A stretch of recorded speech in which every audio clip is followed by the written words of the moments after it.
Hello everyone, কেমন আছো সবাই? আশা করছি সবাই খুব ভালো আছো। আজকে বানাবো মাছের মাথা দিয়ে মুড়ি ঘন্ট।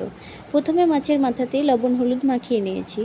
এরপর গোবিন্দভোগ চালটার মধ্যে একটু জল দিয়ে ভিজিয়ে রাখবো। এবার একটা আলু আর পেঁয়াজ কুচিয়ে নিয়েছি, আর টমেটোটাও কুচিয়ে নেব। তারপর কড়াইতে সরষের তেল দিয়ে মাছের মাথাটাকে ভেজে তুলে রাখবো, আর আলুগুলো ভেজে তুলে রাখবো।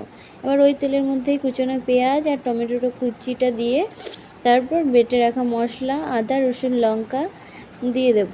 তারপর জিরে গুঁড়ো ধনে গুঁড়ো হলুদ আর লবণ দিয়ে ভালো করে কষিয়ে নেব। এরপর দিয়ে দেব ভেজে রাখা আলু আর গোবিন্দভোগ চালটা। তারপর একটু নাড়াচাড়া করেই জল দিয়ে দেব। সেদ্ধ হয়ে গেলে মাছের মাথাটা দিয়ে একটু নাড়াচাড়া করে তারপর আবার একটু জল দিয়ে ফুটে উঠলে নামানোর সময় দিয়ে দেবো গরম মশলা আর ঘি। কেমন হয়েছে জানাবে। সবাই ভালো থাকবে। Bye bye.